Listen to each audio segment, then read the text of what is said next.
Good morning, folks. This is Rob Ray, CEO of BlueStar Telehealth, and this is a Q1 update for you as to where the company is, and then it's also a preview of the recapitalization that we intend to hold in about 30 days, and it will tell you your part in it. There's a slight homework exercise at the end. I'll make this presentation as quick as I can because I know you're a smart bunch, and we'll be providing you the PowerPoint afterwards, as well as some other written information should you want to drill down deeper. So here we go. We'll have an overview, talk about growth, talk about the recap, and then action requested on your part. That's the homework assignment. Just to refresh you, BlueStar has been in business since 2013 with revenue since 2015, keeping Americans safe, healthy, and connected, serving families across all 50 states, about 30 B2B telehealth clients. We've won a lot of awards from the SBA, from the governor, from the Better Business Bureau, and we're a military veteran-centric company. I'm a retired two-star, as most of you know. We have 15 generals and admirals on our advisory board and 44 generals and admirals as shareholders, including 6 presidential appointees. We started by selling senior tech to consumers. This is what we did for the first 5 or 6 years of the company. Solutions for safety, for health, and connection. But now we're focusing on a particular kind of tech in the home. It's health tech, and it's remote patient monitoring, and it's chronic care management. Remote patient monitoring is hardware and software and nurse monitoring that connects doctors with their patients.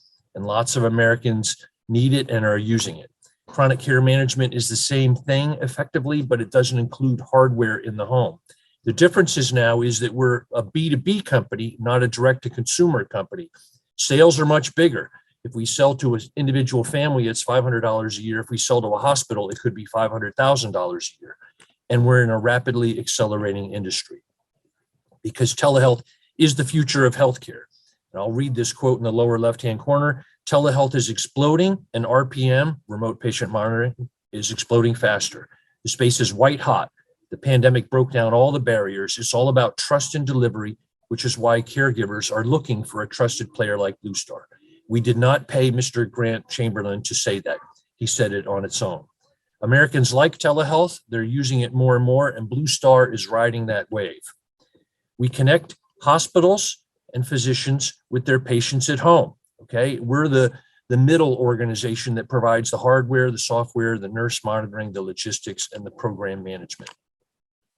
We get paid, instead of by individual families, we get paid from the healthcare system through Medicaid or Medicare or Blue Cross and Blue Shield and things like that. They pay the provider, the hospital or the doctor, and then the provider pays us. This is remote patient monitoring. It has 5 steps: enrolling the patient, activating her, getting it ready to go, making the system work every day, monitoring with our nurse monitoring team, and then follow-up for clinical follow-up and for billing. We do all these things. There's 30 items on here. We do 27 of them. The only thing our client has to do is to approve patients going into the program and then do the clinical follow-up when they need additional clinical help. Clients like this full service suite. Here's our management team. You know most of us, but there's some new folks over here on the right. Dr. Michael Rowley is our Chief Medical Officer. Sarah Flanders is our Chief Nursing Officer, and Elliot English is our Director of Telehealth Operations. Those are new faces that you may not have seen before. Okay, we have 3 sources of growth: telehealth, our legacy senior tech, and other miscellaneous efforts. Those other miscellaneous efforts are essentially bids in this area. For instance, the Veterans Administration has a $1 billion offering out on the street. We were part of a team that responded to it. If we win, and there will be 4 winners, then it would mean $6 million a year to BlueStar for each of the next 8 years. We're involved in a few other bids too, but our main thing is telehealth. 4 parts of that function. The first is client acquisition. The second is client onboarding. Then we grow the patient population for that client, and then we have onboarding operations. Client acquisition is a standard sales funnel. We source leads, we make pitches, we send information, and then we sign letters of intent.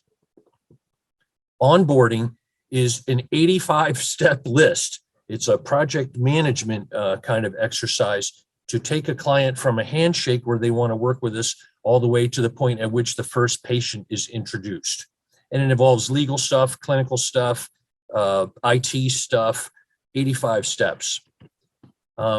Patient growth. Once a client is signed up, we've signed up a hospital, we've done the onboarding process, we now have the first patient. We want to grow to 100 to 500 patients. And what the hospitals are typically saying is, hey, here's 2,000 people that have hypertension.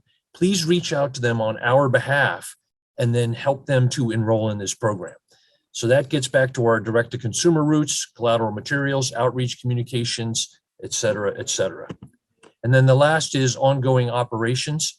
And those are the things that once we have those 500 patients for that hospital in the program, we have to monitor them with our in-house team of nurses. We have to support them with our infrastructure for shipping and IT and such like that. And then lastly, we have to manage the client relationships. These 4 steps are now generating patients and revenue and backlog and pipeline. Here are the B2B clients that we have brought on board over the past year. And you can see that it's steadily growing and moving up to the right.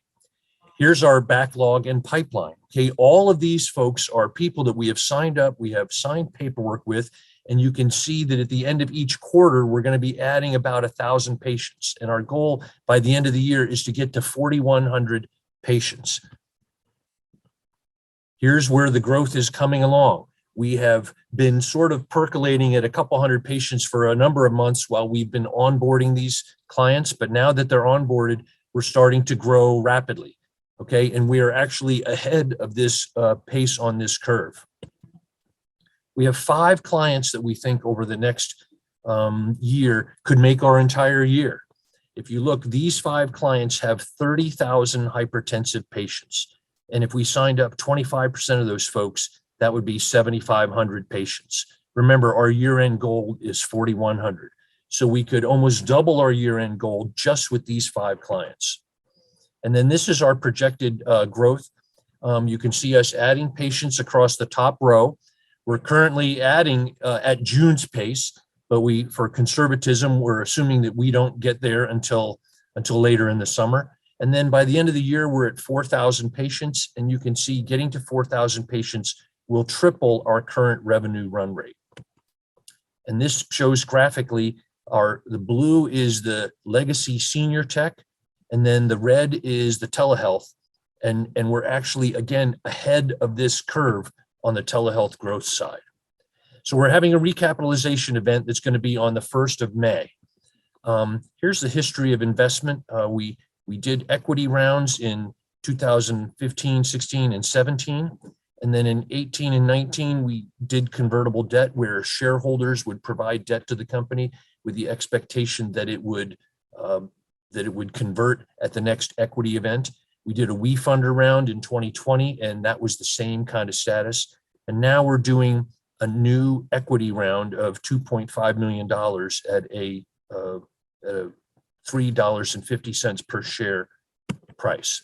And here's what the recap is going to be. We're bringing in about 2.5 million in new cash at $3.50 a share. We're going to convert about 2.2 million in third-party debt. And then we're going to convert about 2.2 million in shareholder convertible debt. And then we're bringing in a new senior lender to replace Driehaus Private Equity, who has been wonderful as our senior lender for the past 5 years. At the same time, we're going to expand the board to 5 members so that we can get more brain power on there. These are our institutional investors. Ziegler is a big company out of that is very well known within the senior industry up in Chicago. J&B Medical is a huge medical supplies company. They ship 1 million boxes a month to Blue Cross and Blue Shield customers all across the country.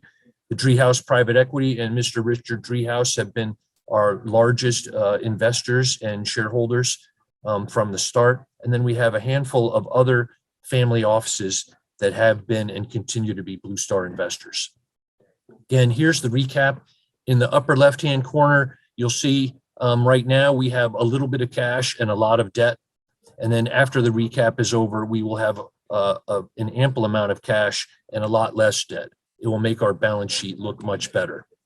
Our game plan for the next 24 months, We're going to get this recap done. It's going to be a rolling event. It's going to start on May 1st and may last for 6 to 8 months so that we can get everything done that we have to get done.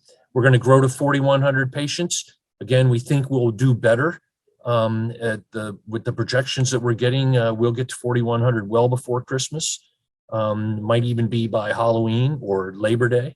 Next year, we want to grow to 12,000 patients, and then we want to be acquired by an industry player in 2024 and deliver a return to our shareholders. Okay, here's the homework part. Action requested now.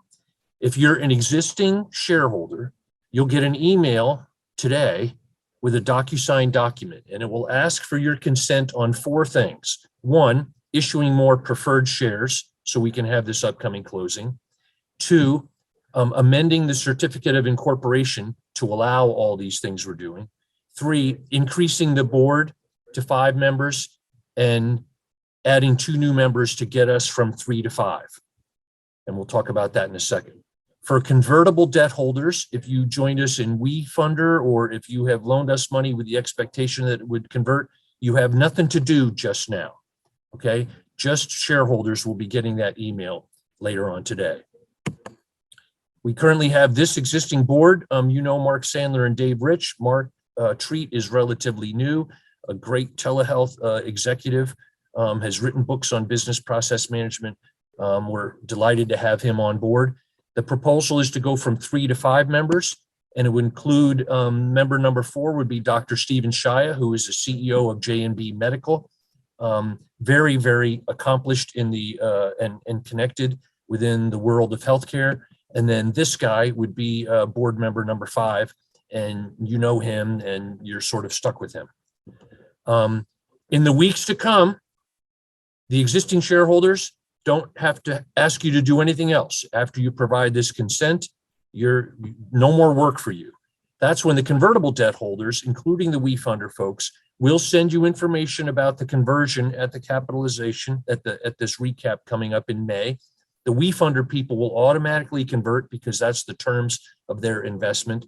Other convertible debt holders can decide whether or not you want to convert based on the information that we send you. So we'll send you some stuff. You make a decision, let us know, and then we will accommodate that at the closing. If any of you have any questions about any of this, call me at our work number, 800-300-1724, or email me or text me. But don't call my cell phone, because if I don't know your number, I'll probably won't answer it. But if you text me and say, hey, let's talk, then we'll be happy to set up a call. So back here, homework assignment. If you're an existing shareholder, stand by. You're going to get a DocuSign thing for consents. Please click on the deal, get the DocuSign in, hit submit, because we have to get shareholders to approve this recapitalization concept, and we can't move forward until we get that. Convertible debt folks, hang on a week or 2. You'll be getting some more information to come. All right. Thank you very much, folks. Appreciate your time. Things are going great here, and we're excited about the future, and we look forward to this recapitalization, and we appreciate your help in making it happen. Thanks.